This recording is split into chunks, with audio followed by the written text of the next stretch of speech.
Olá, boa noite. Bem-vindos a mais um resumo do dia, o seu Jornal da Noite da Causa Operária TV.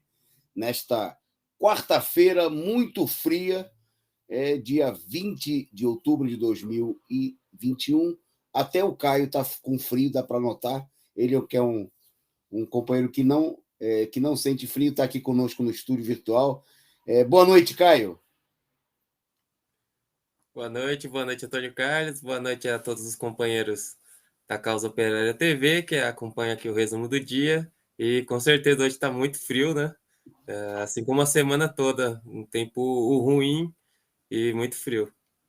Ok, bom, mas se a temperatura está baixa do ponto de vista climático, do ponto de vista político, a situação está fervendo, né? E nós vamos mostrar aqui no nosso programa de hoje, programa que destaca a questão do novo auxílio que o governo está anunciando hoje, né?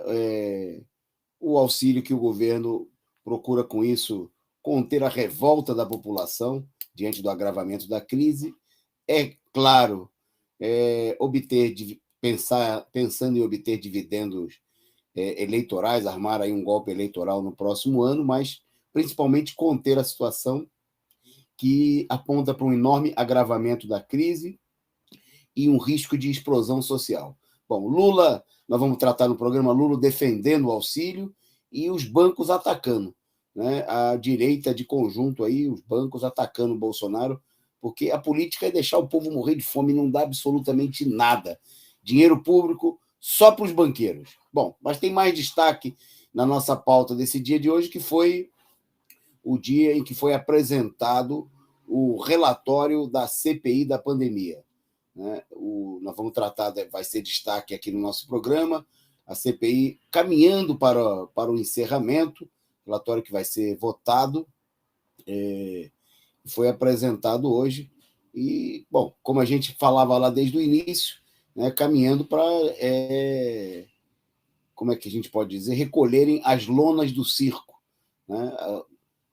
Um esforço enorme aí da propaganda da imprensa capitalista de mostrar, né, como de grande serventia aí a CPI, mas os resultados práticos nós estamos vendo, né, que nada, zero cento e zerente é zero. Mas vamos falar sobre esse tema, vamos falar das conclusões apresentadas aí pelos senhores senadores.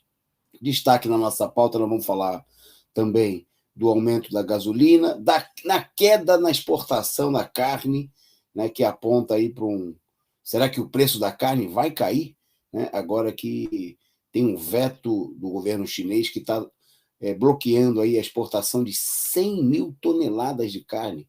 Será que, pelo menos assim, vai chegar a carne na mesa do povo, do trabalhador brasileiro? Bom, tem mais por aí. Nós vamos falar de futebol. Hoje que está acontecendo aí as semifinais da Copa do Brasil, e nós vamos falar aqui do preço do ingresso na final dos Libertadores. Mais caro do que o salário mínimo. Destaque também na nossa programação, nós vamos tratar aqui também no programa de hoje, no destaques internacionais. No Equador, um estado de exceção decretado pelo governo direitista do Lasso. Você vai ver por quê no momento em que, a pretexto de combater aí as altas taxas de criminalidade, o governo criminoso decretando estado de sítio, e a Argentina alertando para riscos de desabastecimento. Bom, estas e outras notícias você vai acompanhar aqui nesse que é o Jornal da Noite da Causa Operária TV. Daqui a pouquinho a gente já entra na nossa pauta, mas antes a gente manda um salve aí, né, para muita gente que já está nos acompanhando nesse começo de programa, pedindo a vocês que compartilhem, né, espalhem por aí o link do nosso canal, convidando todo mundo aí para assistir, né, aqui esse que é o Jornal da Noite da Causa Operária TV. Então mande o link aí no Zap, Telegram, Twitter, Facebook, né, mande aonde você puder, né, convide o pessoal para deixar de lado aí as mentiras da imprensa capitalista, da Rede Esgoto, e vir aqui assistir o Jornal da Causa Operária TV, o canal que tem compromisso com a luta dos trabalhadores, né, com a defesa, não tem rabo preso com bancos, com governos direitistas e está a serviço da defesa das reivindicações dos trabalhadores contra o regime golpista. Então, um salve rápido aí para o Orígenes, o Orígenes Ong Monk, sou eu, nosso companheiro, membro aqui do canal, Lino Alves, a Cecília Maria, a Nilza Ramos, que mandou aí saudações para toda a companheirada, petistas e lulistas, ela que fala lá escreve aqui do litoral paranaense, do Pontal do Paraná. A companheira Cecília Maria, chegando por aqui lá de Brasília, mandando o seu sorrisinho simpático aqui, o seu sticker, já contribuindo com a gente. O Osni Castro, Cifa, a companheira Flávia, lá de Araraquara, boa noite.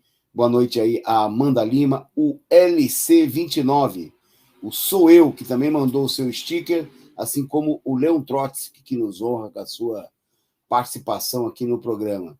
O companheiro Gabriel Moreno, o Lucas Ramos Barreto, que mandou aqui um vida longa ao PCO. Bom, a todos vocês, né, a gente manda o nosso abraço em nome destes aí a todos que acompanham o nosso programa ao vivo, o pessoal que vai chegando, vai acompanhando depois, o pessoal que vai assistir na reapresentação, e a gente chama todos vocês a seguirem aí o bom exemplo da Cecília Maria, do Sou Eu, do Leon Trotsky, e a contribuírem conosco, né, para sustentar essa imprensa combativa, revolucionária, que é a Causa Operária TV. Pois bem, mas vamos lá para a nossa pauta, e para esquentar a situação, o Caio vai falar do aumento da gasolina. Com você, Caio. Exatamente, Antônio Carlos. O aumento nos combustíveis em geral, né? Então, a Agência Nacional de Petróleo, Gás e Combustível, né, a ANP, ela informou que na última semana os postos do país inteiro registraram aí um aumento na gasolina de pelo menos 3,3%, né? Passando aí para um valor médio de 6,32 o litro, reais, né? E o máximo registrado, inclusive, passa dos R$7. É 7,49 foi o máximo registrado, R$7,49 o preço por 1 litro de gasolina. E em alguns estados, o preço, né? Pelo menos em 7 estados, o preço passa dos R$7 o litro de gasolina. Outros itens importantíssimos na vida da população brasileira, como o botijão de gás, também recebeu um aumento na última semana de 1,8%, atingindo aí um valor médio de R$ 100,44. E um valor médio, um valor máximo foi registrado por R$ 135,00 o botijão de gás, sendo vendido no valor mais caro do país. Também o diesel sofreu um reajuste de 0,3%, chegando um litro aí a R$ 4,97 e um máximo registrado a R$ 6,41 por litro de diesel, né? E por último, né, para registrar esse aumento geral nos combustíveis e outros derivados aí de petróleo, a ANP também mostrou que o próprio etanol também sofreu um aumento de preço na última semana de 0,9%, quase 1%, né? O litro do combustível acabou alcançando aí um preço médio de R$ 4,81 e o máximo, né, foi registrado do litro de etanol, né, a R$ 7,9 por litro. Bom, mostrando aí a política desastrosa do governo Bolsonaro, né, que é a política neoliberal, o aumento espetacular dos preços de combustíveis, de itens, porque são itens de primeira necessidade a essa altura, né? Tanto o botijão de gás quanto os combustíveis são itens essenciais na vida de milhões de brasileiros, inclusive para o trabalho, e que sofre esse aumento aí, que é derivado da política do governo, né, de privatização da Petrobras, de equiparação, né, do preço desses derivados de petróleo do mercado internacional, etc. Então, mostrando aí a política do governo de atacar a população, as condições de vida da população, não tem limites e a gente não sabe que daqui a pouco o preço, né? Esses preços vão bater aí a casa de R$ 10. Já estamos nos aproximando desse momento que já é trágico hoje, que pode ainda se tornar mais trágico, né? Ok, Caio. Bom, na nossa pauta agora, já que você está falando de aumento, tem no cenário aí uma perspectiva de redução de um dos preços que mais subiram no último período. Nós estamos falando do preço da carne. O motivo não é um motivo muito nobre. Não foi porque o governo Bolsonaro resolveu conter a política de favorecimento dos exportadores, controlar, o Brasil, que é o maior produtor de carne bovina industrializada do mundo, tem o maior rebanho, nada disso. Infelizmente, o motivo é porque a China resolveu bloquear, por pelo menos 45 dias, e o prazo pode se estender, a exportação de carne brasileira para aquele país, por conta de casos de vaca louca, registro de casos da doença conhecida como vaca louca no rebanho bovino brasileiro. Bom, e aí a gente sabe, se aquilo que não serve para ser exportado, vai ter que ser vendido no mercado brasileiro. E só assim, então, para os tubarões, do setor de carnes, poderosos monopólios do setor da carne, cogitarem, diante de não ter o mercado chinês para poder dando vazão, a estimativa é que o Brasil deixe de exportar 100 mil toneladas, 100 mil toneladas. E para a gente ter uma ideia, na semana passada, a arroba do preço do boi gordo, no atacado, segundo estudos da CEPEA, Centro de Estudos Avançados em Economia, da Exalc, da USP, da Escola Superior de Agricultura, da USP, teria chegado aí a casa de R$270. Isso na semana passada, a arroba do boi gordo. Alguma coisa aí, que a arroba são 15 quilos, quase R$20 por quilo, isso no atacado. Para o pobre consumidor, aí a gente vê aí a carne chegando aí, dependendo dos cortes, aí a mais de R$40 o quilo, se for aquela tão sonhada, aquela disputada e tão benquista picanha, por exemplo, passando aí no mercado, aí muitos mercados chegando a custar mais de R$50 o quilo. Pois bem, há as estimativas dos próprios consultores econômicos e de outros setores apontam que pode haver uma queda, a estimativa é que haja uma queda, e já na primeira prévia de outubro mostra uma queda de 4,11% no preço do boi, no boi vivo. E a tendência é que, bom, só para a gente ter uma ideia, a arroba do boi não diminuiu ainda, não caiu. O boi fechou em R$272, isso no dia de ontem. Mas, segundo os analistas, a queda, a tendência é uma queda. Bom, aqui fica muito evidente o seguinte, que o problema central, para uma política de favorecimento da população brasileira seria conter as exportações, seria impor limites às exportações. Nessa situação agora, nós vemos limites sendo impostos por denúncias de problemas supostamente sanitários, que a gente nem sabe da gravidade. Obviamente que isso cria uma preocupação, porque logicamente que os produtores brasileiros, aí vamos dizer, os grandes monopólios estão dizendo que é um exagero da China, que não haveria motivos para preocupação. Agora, o povo brasileiro, como eles não se preocupam com o povo, ninguém se preocupa mesmo com o povo brasileiro, eles vão vender a carne, mesmo sob a ameaça de que haja doença, vaca louca, vaca super louca. O negócio deles é vender.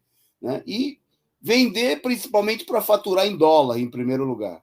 Mas, se os chineses não compram, por medidas de precaução e segurança, no que eles fazem muito bem, agora o povo brasileiro vai ser forçado, de alguma maneira, aí, nem que seja com alguma redução.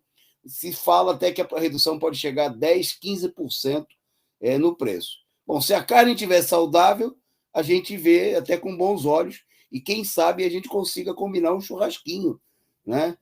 Nas próximas semanas aí a gente possa combinar um churrasquinho, apesar de que, mesmo com a anunciada queda, o preço da carne continua nas alturas, né, tornando difícil, fazendo com que esse produto tão importante, tão fundamental na alimentação das pessoas seja praticamente um luxo na mesa do trabalhador, né? Evidentemente, isso mostra, repito, a importância, né, de que haja no país, da luta para que haja um controle, né, das exportações, né, que isso fosse colocado sobre mecanismo de controle popular, né, para impedir, né, que os alimentos tão necessários à mesa do trabalhador sejam vendidos para fora apenas e tão somente para satisfazer os lucros, né, os apetites vorazes por lucros dos grandes capitalistas brasileiros. Bom, seguindo na nossa pauta, como eu anunciei no começo, vamos falar de futebol, mas a gente não quer roubar aqui o espaço do Zona do Agrião, que amanhã vai comentar, aí tem programa comentando a rodada, né? Inclusive hoje com os jogos das semifinais das Libertadores que estão começando por agora. Desculpe, da Copa do Brasil, né, as semifinais. Mas o assunto é o preço do ingresso para a final da Libertadores, que acontece, se eu não me engano, o Caio vai dar os detalhes para vocês, em novembro. Mas o preço é um absurdo, né, Caio? Com você. Exatamente. Vamos falar deixar os detalhes técnicos para a Zona do Agrião, né? Na Zona do Agrião. Mas chamou a atenção, né, que a final da Libertadores, entre Palmeiras e Flamengo, os dois times brasileiros, né, marcados aí por uma gigantesca torcida operária, inclusive, né? Então eles vão disputar a final da Libertadores lá no dia 27 de novembro, como o companheiro Antônio Carlos falou, em Montevidéu, né, no Uruguai. Até o momento, 50% do público aí estaria liberado para assistir a partida, né? No entanto, a Confederação Sul-Americana de Futebol, Conmebol, está convocando aí empresários para fazer uma pressão junto ao Ministério da Saúde para liberar aí os 100% da capacidade do estádio, né? E chamou muita atenção também a forma como os capitalistas do setor, né, estão tratando o ingresso para essa partida, né, que é uma exclusão total da classe operária do futebol, de apreciar o futebol. O ingresso para o jogo está custando aí, no mínimo, né, $250, o que significa, em termos do real brasileiro, do real, né, mais de R$ 1.300 na cotação atual.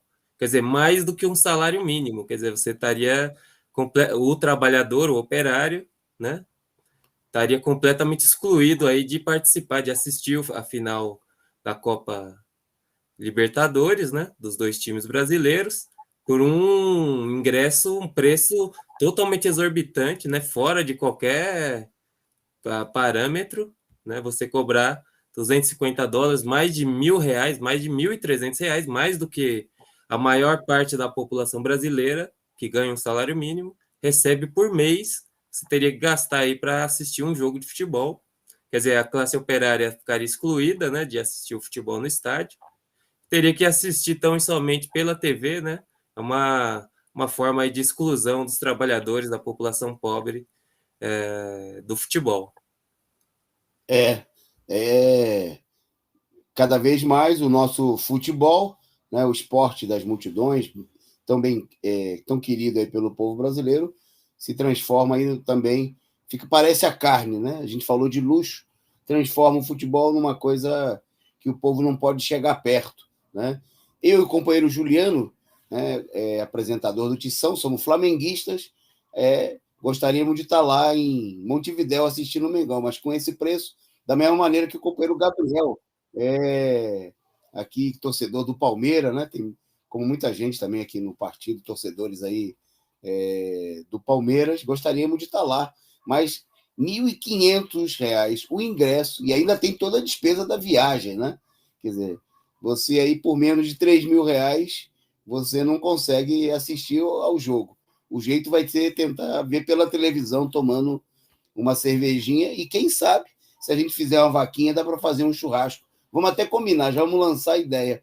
Né? Na final da Libertadores, né?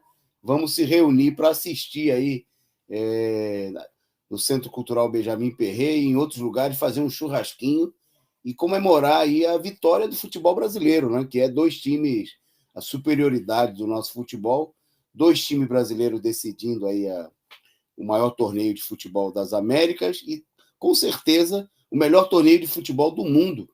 Né? Da mesma maneira que acontece também na Copa Sul-Americana, 2 times brasileiros chegando na final, mostrando aí a superioridade do futebol brasileiro nesse momento, justamente no continente que tem o melhor, sem sombra de dúvida, o melhor futebol do mundo. Bom, vamos seguir na nossa pauta. Destacar agora, vou fazer um breve destaque, nós falamos desse tema agora há pouco, no programa Análise Sindical. Né? Eu convido a todos que não assistiram, você pode depois entrar aqui nos arquivos do nosso canal, da Causa Operária TV, e assistir o Análise Sindical de hoje, né? O programa apresentado pela companheira Lília Miranda e o companheiro Tiago Pires. E, bom, nós destacamos na nossa coluna lá no programa Análise Sindical a abertura hoje, agora aconteceu, está acontecendo ainda nesse momento, né? Está terminando a abertura, o dia de abertura política do Congresso da Central Única dos Trabalhadores, a maior organização sindical do Brasil e da América Latina. Bom, e nós destacando sobre esse evento, primeiro o fato que nós achamos aí muito inadequado que a CUT, né, que surgiu para romper com os aparatos, com ser uma representação, a mais importante, a maior e a mais importante representação sindical dos trabalhadores do país e da América Latina, para unificar os trabalhadores, está realizando aí uma plenária virtual, né, quando todo mundo já voltou ao trabalho. Né, mostra aí uma dessintonia, uma falta de sintonia entre a CUT e o mundo real. Né? Tem um dos temas do Congresso é a organização dos trabalhadores, que primeiro seria importante que o movimento sindical se colocasse em sintonia, reabrisse os sindicatos, né, passasse a realizar as suas atividades de maneira presencial, né, que é onde estão os trabalhadores. Hoje, os trabalhadores que estão em home office são uma ínfima minoria, né, principalmente os setores da classe média. E a CUT não é a organização para representar os setores da classe média, mas é para representar o conjunto dos trabalhadores, da classe operária.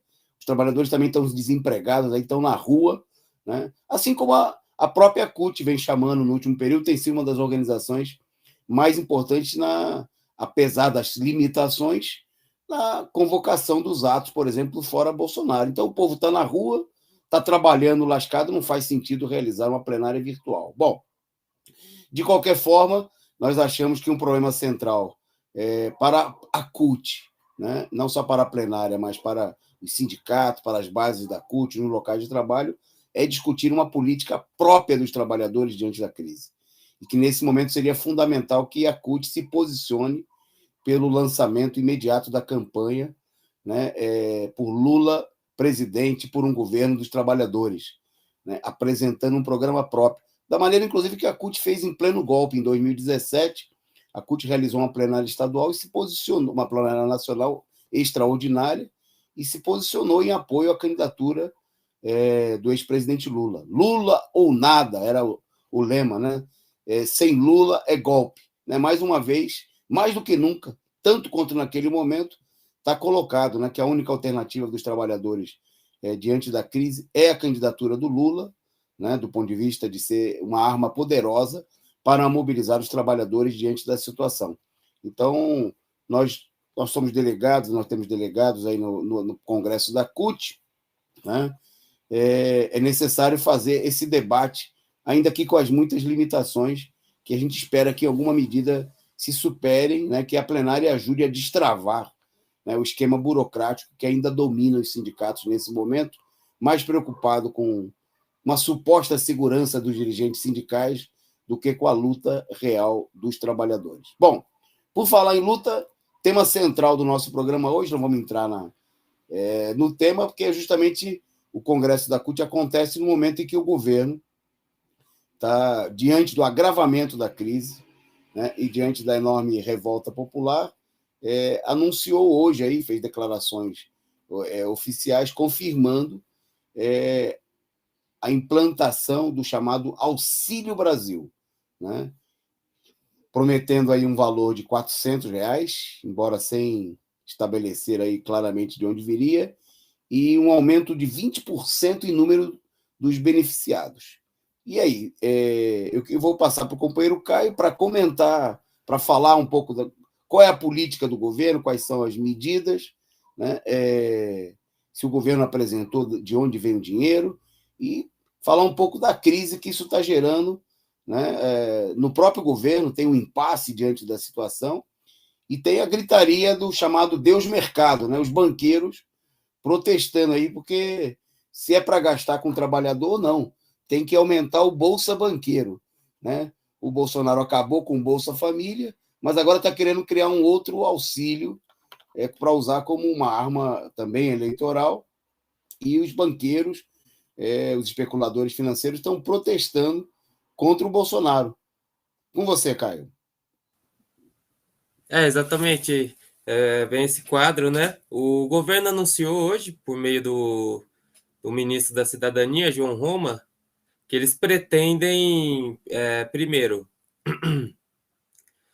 ter um reajuste no Auxílio Brasil, porque o Bolsa Família ele vai ser substituído por esse Auxílio Brasil, né, do governo Bolsonaro, né? Agora, e eles pretendem realizar já agora o primeiro pagamento do Auxílio Brasil, esse novo programa, né, de auxílio, já em novembro, mas ainda não é uma coisa confirmada. Pelo menos o ministro ainda ele pretende realizar em novembro, mas não deu a confirmação absoluta, mas segundo eles, até dezembro estará implementado. Outra coisa que vai acontecer é que eles pretendem fazer um reajuste de 20% em relação aos valores pagos hoje. O próprio Bolsa Família, que foi objeto aí de mudanças pelo próprio governo Bolsonaro, ele, segundo o próprio governo, paga hoje entre R$100 e R$500, a depender da situação das famílias, né? Então, o governo Bolsonaro pretende, né, chegar a R$400 no mínimo para o pagamento. E outra medida até o fim de 2022, seria o plano, né? E também outro elemento que eles pretendem ampliar seria a cobertura do plano, que hoje atende cerca de 14 milhões de pessoas e deveria chegar aí até dezembro, né, a 17 milhões de famílias. Na verdade, não 17 milhões de pessoas, mas 17 milhões de famílias que hoje necessitam do programa. Como o companheiro Antônio Carlos colocou, né, não se trata simplesmente de uma medida eleitoral, além de o que obviamente é também eleitoral, né, principalmente estamos próximo aí de 2022, ano das eleições, mas também é uma medida para conter a crise social profunda do Brasil, né, da população brasileira, do desemprego, da fome, da miséria, né? É uma necessidade do governo, e o governo civil com essa política. No entanto, como o companheiro Antônio Carlos destacou, o mercado reagiu negativamente a essa política, né? Os jornais já falam que vai furar o teto de gastos, que é eles não falam claramente assim porque pega mal, né? Mas que vai furar o teto de gastos, que é uma irresponsabilidade do governo, principalmente fazer esse tipo de reajuste de 20% e também chegar a 17 mil, ou quer dizer, ampliar o programa tal como é hoje, né? Então o governo tem que enfrentando aí a resistência do próprio mercado. Inclusive, eles iam lançar o programa no dia 19, ontem. No entanto, como o mercado reagiu mal, eles reorganizaram, né? E vão procurar apresentar mais detalhadamente o programa nos próximos dias. O governo não falou de onde vai vir o dinheiro, mas eles contam com uma PEC que já está no Congresso, uma PEC de um deputado chamado Hugo Mota, que pretende fazer uma emenda constitucional, a emenda à Constituição, relativa aos precatórios, às dívidas que o governo tem, e tem que, dívidas judiciais, né, que o governo federal tem que pagar em 2022. Segundo a PEC aqui do deputado Hugo Mota, esses precatórios seriam parcelados, né, e haveria aí iriam ser parcelados e divididos no tempo, né, para ser pago, e aí se encaixaria, né, se tudo der certo, se for aprovado, aí se encaixaria o orçamento para cobrir aí o Auxílio Brasil. Bom, acho que são os principais medidas desse plano. Ok. A situação está evidenciando aí, como o Caio destacou, que a direita, né, mesmo querendo, de alguma maneira, ajudar o Bolsonaro aí a conter a crise, né, não está disposta a abrir os cofres para oferecer auxílio à população, né? O pessoal é bem generoso quando se trata de garantir aí o Bolsa Banqueiro, né? E outras bolsas de socorro aos grandes capitalistas aí, mas quando se trata da população. Bom, e a gente viu no período passado, já na época do Bolsa Família, até mesmo setores da esquerda chegavam a criticar, né, os governos do PT, primeiro pela instituição do Bolsa Família, dizendo que era simplesmente uma jogada de tipo eleitoral. Também agora, nos últimos dias, a gente viu muita gente da direita e até setores da esquerda dizendo que é meramente uma manobra eleitoral e que, com isso, o Bolsonaro está se preparando para tentar ganhar as eleições, né? Bom, aí um posicionamento muito importante dessa situação foi dado hoje pelo ex-presidente Luiz Inácio Lula da Silva.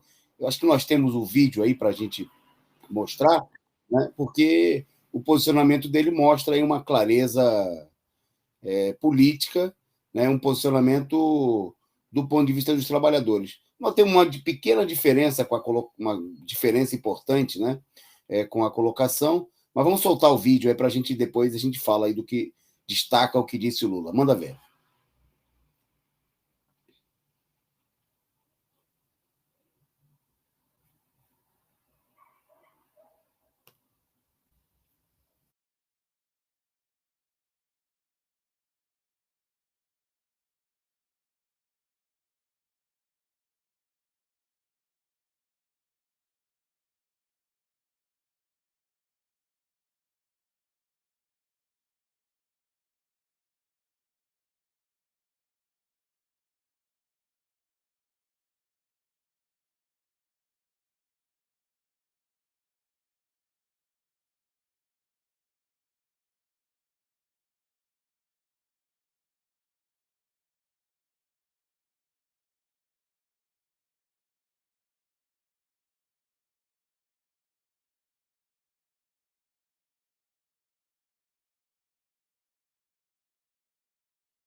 Ok, deu uma travadinha aí no vídeo, mas eu vou destacar para vocês aqui os principais textos, só pedindo para fechar o retorno aí.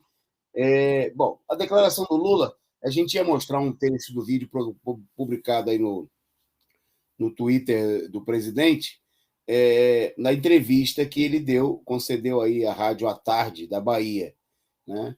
Mas a colocação mais importante do Lula é o seguinte: ele afirmou que estou vendo o Bolsonaro dizer agora que vai dar R$ 400 de auxílio. E tem gente dizendo que é auxílio eleitoral, que não podemos aceitar. Não penso assim, disse o Lula. Aí ele complementou: o PT defende um auxílio de R$ 600 desde o ano passado. O povo precisa. Ele tem que dar. O que nós queremos é que o Bolsonaro dê um auxílio emergencial de 600. Se ele vai tirar proveito disso, é problema dele. Bom, nós estamos plenamente de acordo com a colocação do Lula de que, acima dos problemas eleitorais, estão as necessidades da população nesse momento, né? Quer dizer, não dá para ficar fazendo conta Então vamos deixar o povo morrer de fome, né? Não vamos ser contra a existência de um auxílio, como teve gente na esquerda que foi contra o auxílio, o Bolsa Família do presidente Lula, criado há 18 anos atrás, né? O que obviamente mostra uma falta de preocupação com a população pobre, miserável do país, né? Um número gigantesco. Veja que o governo anunciou que já hoje são 14, mesmo com todos os golpes dados no Bolsa Família, né, pelo governo Bolsonaro, pela direita desde o golpe, são 14 milhões de pessoas atendidas, né? Na realidade, 14 milhões de pessoas que recebem, o que significa aí alguma coisa quase de 70 milhões de pessoas, mais de 60 milhões de pessoas atingidas aí, direto ou indiretamente, pelo Bolsa Família. E o governo está falando, a gente não sabe aí da veracidade, porque, obviamente, o governo Bolsonaro não está nada ainda aprovado, mostrado nos papéis, mas que a estimativa seria chegar a 16 milhões de pessoas. Isso, obviamente, não tem nada a ver com caráter, nada tem a ver com problemas sociais, né, com o interesse social do governo Bolsonaro, mas, obviamente, com a preocupação do próprio governo de que, sem, né, uma medida, na medida em que o governo acabou com o Bolsa Família e que nesse mês se encerra o pagamento do auxílio emergencial, né, a situação caminha para uma situação altamente explosiva, né, as tendências à revolta da população. Eu acho que liberou o vídeo, a produção vai tentar colocar aí para a gente, então, a gente ouvir diretamente da boca do Lula aí as palavras ditas por ele.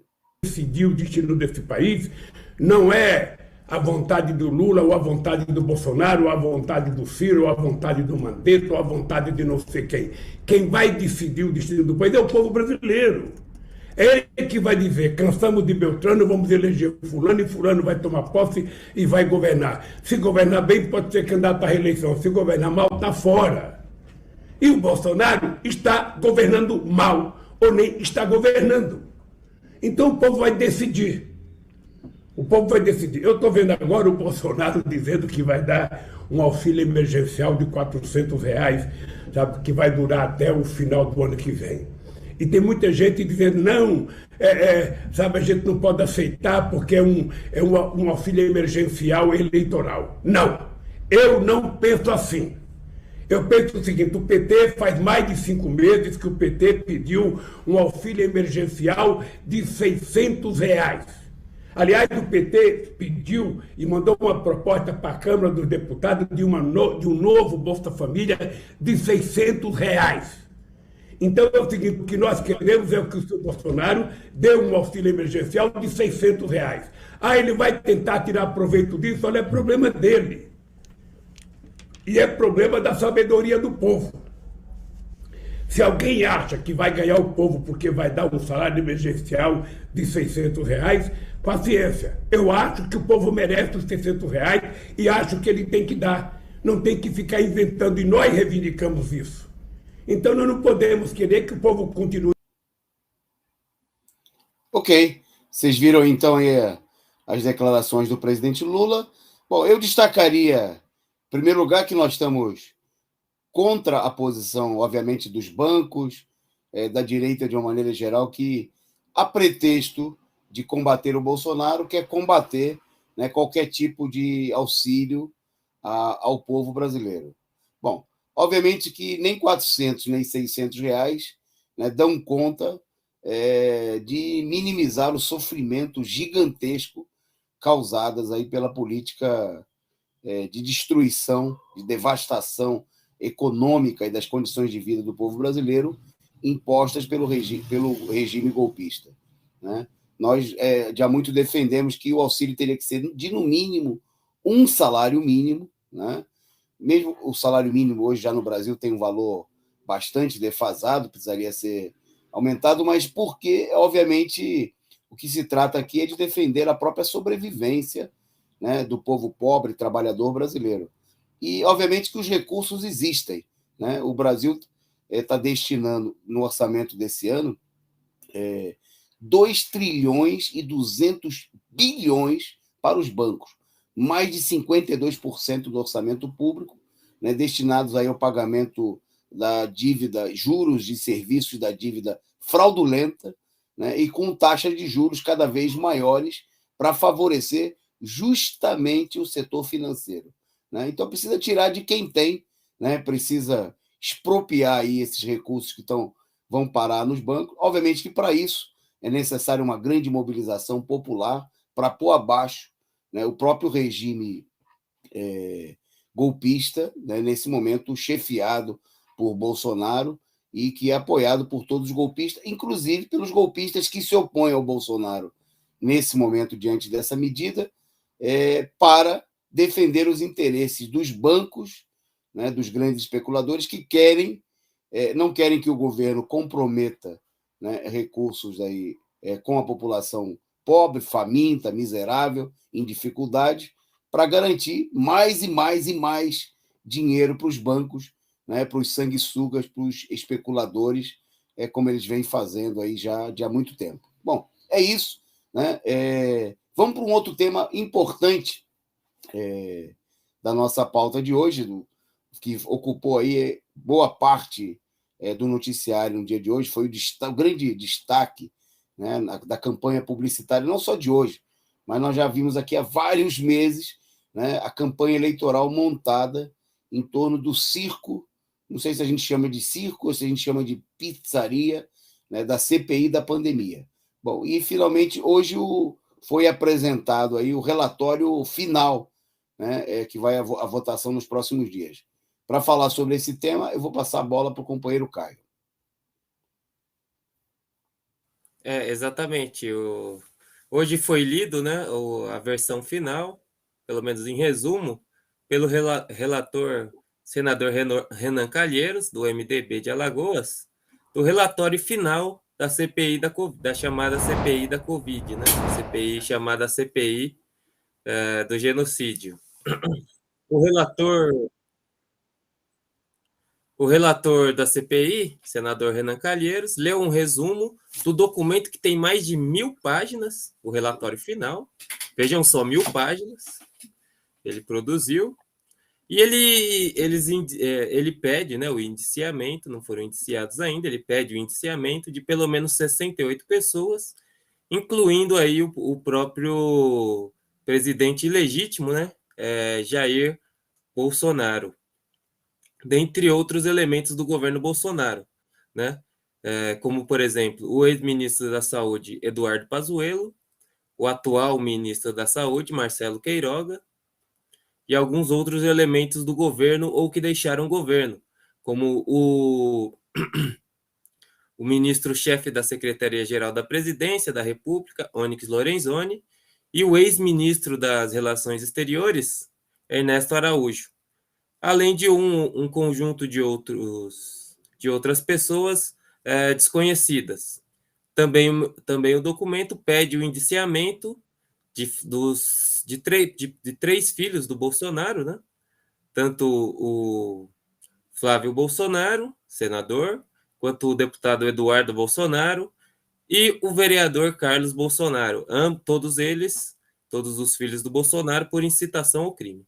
Já o Bolsonaro, ele é indiciado, né? Ou pelo menos pede-se o indiciamento dele em um conjunto de crimes, que seria prevaricação, né? Charlatanismo, epidemia com resultado morte, infração de medidas sanitárias, emprego irregular de verba pública, incitação ao crime, falsificação de documentos particulares, crime de responsabilidade e crimes contra a humanidade.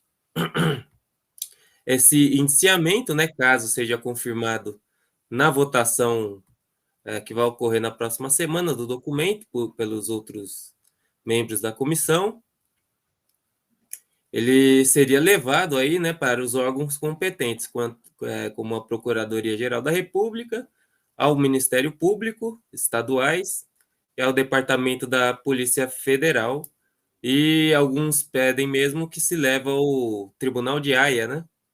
O Bolsonaro que é acusado aí, né, de crimes contra a humanidade. Mas o que é interessante é que todos esses crimes aqui, que são relatados, não são nada mais, não se fundamenta nada mais, nada menos do que em tudo que todo mundo sabe e que todo mundo viu durante todo o período da pandemia. Não há nada, absolutamente nada de novo, né? Então, uma das conclusões do relator aqui, o Renan Calheiros, é essa, entre aspas, ele fala, né, no seu relatório. Esta comissão parlamentar de inquérito da pandemia colheu elementos de prova que demonstram, sobejamente, que o governo federal foi omisso e optou por agir de forma não técnica e decidiosa no enfrentamento da pandemia do coronavírus, expondo deliberadamente a população a risco concreto de infecção em massa. Segundo eles, os crimes do Bolsonaro estão relacionados o kit Covid, que ele fez propaganda, sempre fez, né?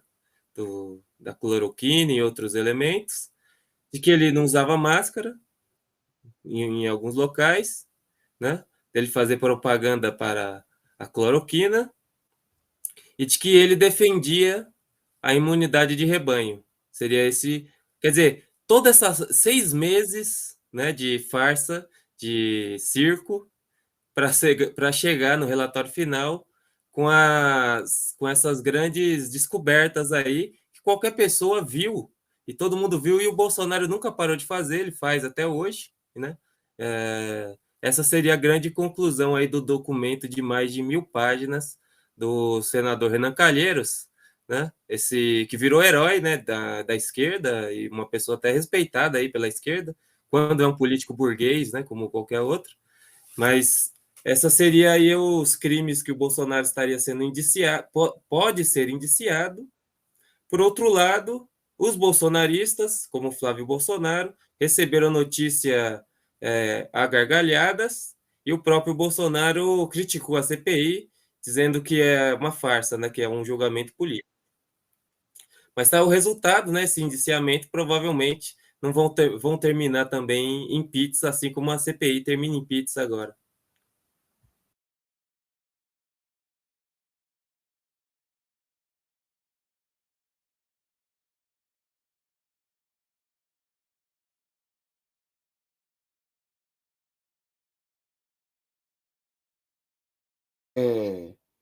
Destacando aqui que, apesar de todas as considerações, né, foram apresentados aí supostamente vários crimes, teria acontecido aí uma discussão se a CPI considerava o que o Bolsonaro fez como crime de homicídio e genocídio, né, o que acabou sendo desconsiderado. Porque 603 mil mortos, né, não é genocídio, coisinha pouca, né? Morre todo dia 603 mil mortos, né? É um absurdo, né? Fica evidente que é a fraude. Tá aí, a foto mostrou aí as figuras indiciadas, né? A CPI apresentou uma lista grande de pessoas, mas é preciso... A impressão que a propaganda, né, procura apresentar que como se todo mundo fosse ser preso na semana que vem, né? Ou que até mesmo o Bolsonaro tivesse, por conta desses crimes todos, ameaçados de prisão, né? Condenação aí a trocentos anos de cadeia. No entanto, está longe de ser realidade, né?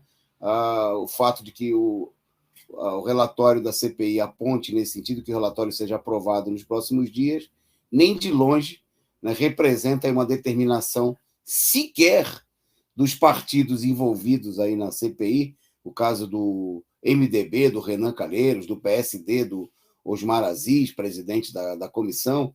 Esses partidos sequer são favoráveis ao impeachment do Bolsonaro. Veja só, eles fazem toda essa encenação dizendo que o Bolsonaro seria o responsável por crimes tão hediondos, e com certeza ele é um dos responsáveis, mas é bom lembrar que os partidos desses senhores sequer assinam, né? A CPI é só um circo de promoção eleitoral, porque o pessoal nem quer afastar o Bolsonaro, né? É tão criminoso, é tão assassino, é tão genocida, mas o pessoal quer que ele continue lá, né? Para defender os interesses desses partidos que representam o interesse dos banqueiros, né, dos grandes especuladores que, nesse momento, não conseguem ainda vislumbrar uma alternativa real, né, da burguesia, da direita, para se manter no governo, manter e aprofundar os ataques contra os trabalhadores. O que mostra claramente a encenação da CPI.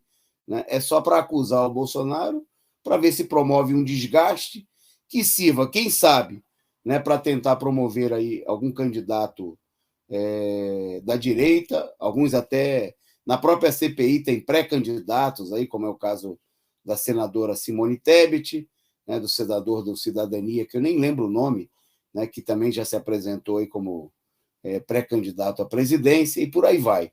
Né? E a gente vê que é uma encenação, um circo, e que não vai além disso. Bom, a gente vai seguir na pauta, está chegando, nós estamos na retinha final do nosso programa, mas só antes de entrar no noticiário internacional, queria dar uma rapidinha que chegou para a gente agora, também no programa Análise Sindical, apresentado aqui a partir toda quarta-feira, a partir das 19 horas, o pessoal destacou hoje aí a mobilização dos servidores da capital. O companheiro Caio esteve lá presente, com outros professores da nossa corrente. Mas tem essa denúncia que chegou agora há pouco, veja só. Né? Embora o assinante não seja nenhum aliado nosso, mas é o presidente do sindicato, justamente dos professores municipais, denunciando que a Câmara aprovou agora à noite, né? Nem estava em discussão. O movimento que acontece nesse momento na Câmara dos servidores é contra a reforma, a segunda etapa da reforma da Previdência, né? O Sampaprev 2, que pretende aumentar as alíquotas dos aposentados, o tempo para aposentadoria, mas a Câmara teria aprovado agora à noite, em primeira votação, por 42 votos favoráveis, dizendo, não sobra menos de 10 votos contrários, né? Um projeto que, dentre outras medidas, acaba, por exemplo, com a falta abonada dos professores. Quer dizer, é guerra dos professores e dos servidores públicos. No caso dos professores, as faltas abonadas seriam 10 faltas, e o projeto prevê a extinção dessas medidas, né? E a mudança do cálculo de férias. A nota publicada pelo sindicato diz o seguinte: entre as mudanças está a redução das faltas abonadas anuais de 10 para 6, que deverão ser compensadas, né? Quer dizer, não vai ser abonada coisa nenhuma, e o projeto também estabelece que os dias de férias dos servidores têm direito serão concedidos proporcionalmente à quantidade de dias de exercício real, não ultrapassando 30 dias. Quer dizer, vai reduzir aí para milhares de servidores o total de dias de férias. Né? Bom, e chama a atenção que na nota divulgada pelo Simpen aparecem os vereadores do PT, né? Vários deles, vou citar aqui alguns, né? Alessandro Guedes, Alfredinho, Suplicy, Isaac Freixo, Jair Tato, Senival Moura, votando a favor do projeto que seria do prefeito Ricardo Nunes. Fica aí para ser apurado, porque chegou para a gente agora. Né? Hoje, o ato não tratou desse tema, tratou da luta, a continuidade da mobilização contra a reforma da Previdência, o roubo da Previdência.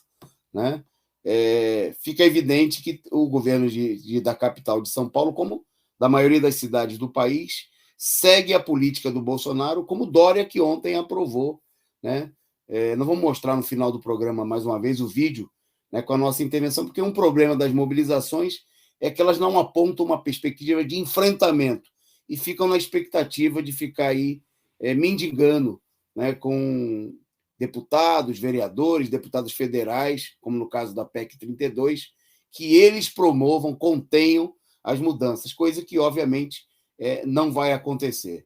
Bom, antes de passar para a gente seguir na nossa pauta, queria agradecer aqui ao superchat do Marlon Silva, muito obrigado. O Ao Vivo também contribuindo com a gente, mandou um super sticker, contribuindo aqui conosco. E tem mais um do companheiro Fernandes, né? Companheiro Fernandes mandando superchat com a mensagem dele.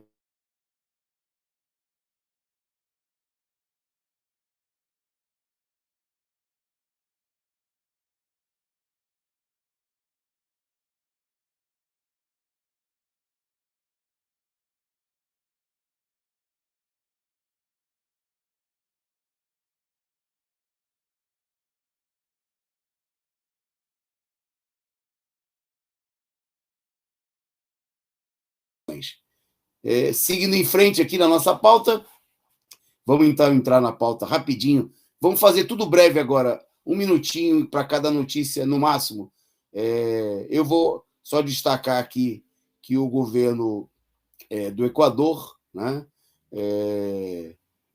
decretou estado de exceção, né, alegando aí uma onda de violência que só no último domingo teve 12 mortos, né, e no total já são 1.885 mortes em 10 meses. E não é de Covid, não. É resultado da situação de violência, né?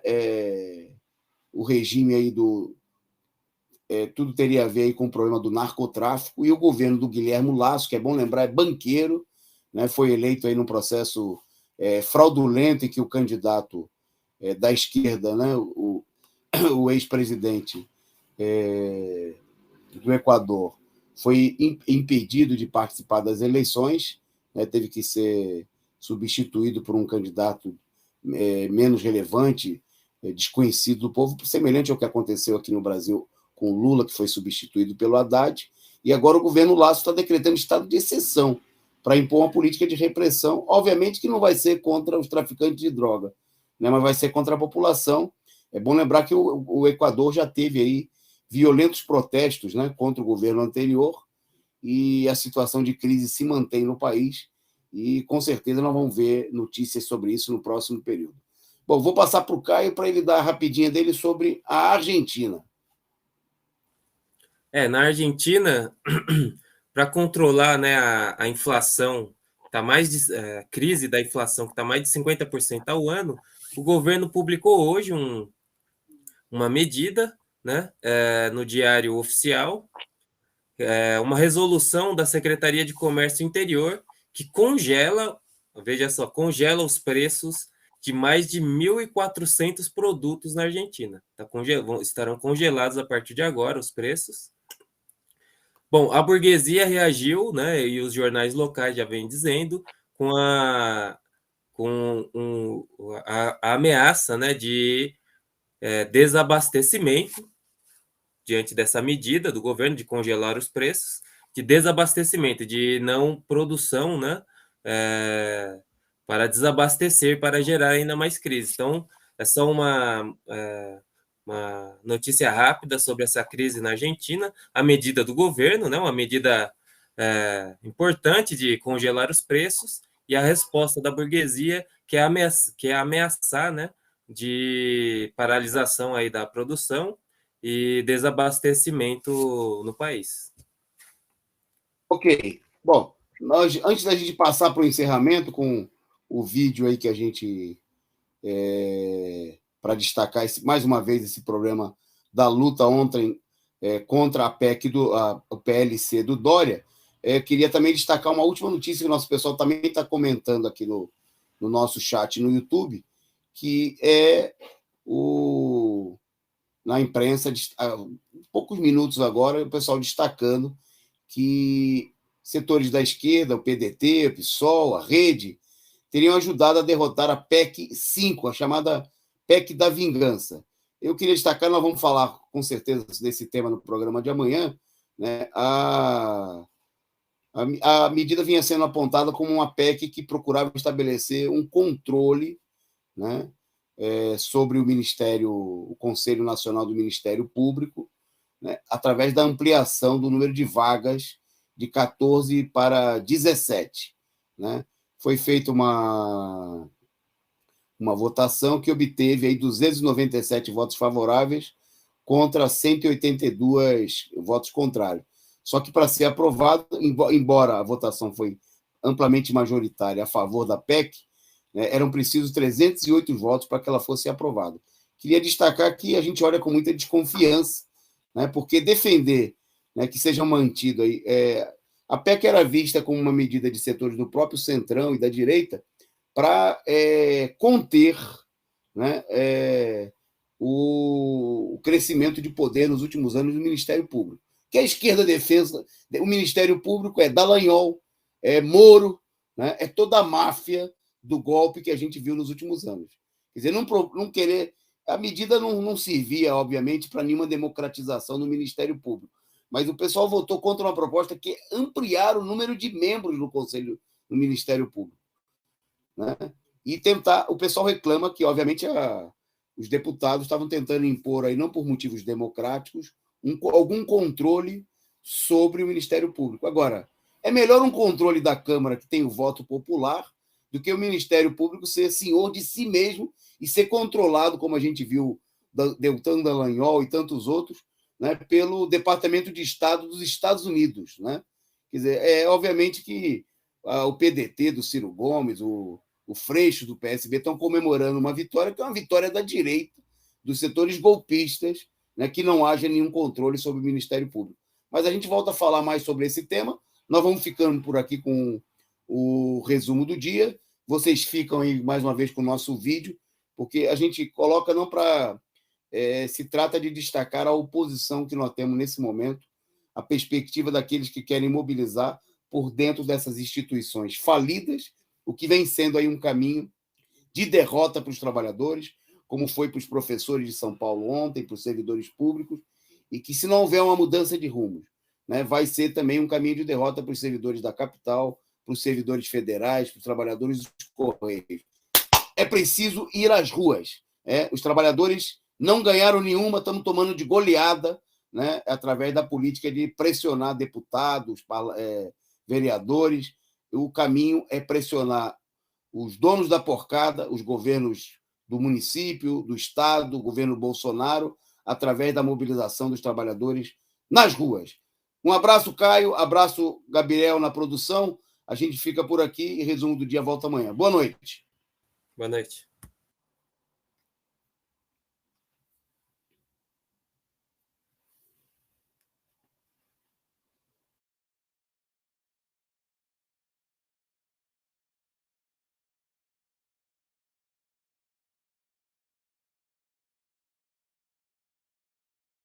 Pela política de acreditar que nós vamos mudar voto de deputado. Teve um golpe de Estado no Brasil, onde o pessoal acreditava que ia mudar o voto dos deputados lá em Brasília para não votar o golpe e ferrar com a vida do Brasil. Aqui mesmo, há poucos anos, nós fomos derrotados na questão da reforma da Previdência. Esse caminho está mostrando que é um erro. Que a gente fica acreditando, mendigando que deputado vai mudar o voto, serve para apenas valorizar o preço que eles cobram para votar junto com o governo. A essa altura, deputado que estava pedindo 10 milhões e um cargo para o Dória, agora está pedindo 20, 30 milhões, 2, 3 cargos. É isso. Aqui não tem convencimento ideológico. Aqui tem baixaria contra o povo trabalhador. Por isso, companheiros, eu queria chamar a atenção. Nesse momento, está acontecendo uma mobilização importante.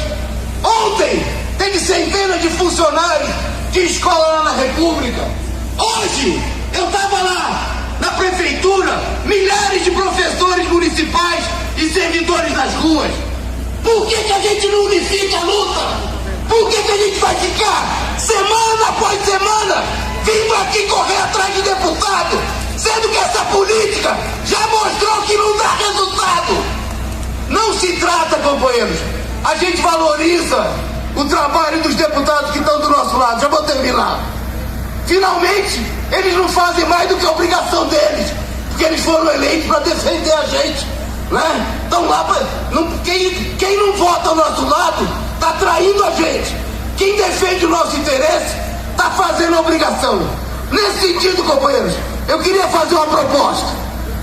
Nós temos que chamar imediatamente, o quanto antes, um ato unificado com os servidores da escola. E ao invés de vir aqui atrás dos porcos, nós temos que ir lá no dono da porcada. Vamos lá na Secretaria da Educação. Vamos lá diretamente com o Rocieli. Vamos chamar os companheiros, porque aqui vem o companheiro da FUS. Mas nós queremos os funcionários das escolas. Nós não queremos ato. Vou terminar só com dirigente sindical. Nós queremos ato com caravanas Cadê o pessoal das subsedes? Aqui tem companheiros de Marília, tem companheiros de Ourinhos, de Campinas, mas a gente vê que o pessoal da capital não está mobilizando como deveria. Mobilizar já! Trazer ônibus, fora da subsede, ato na capital, enfrentar diretamente o governo nas ruas.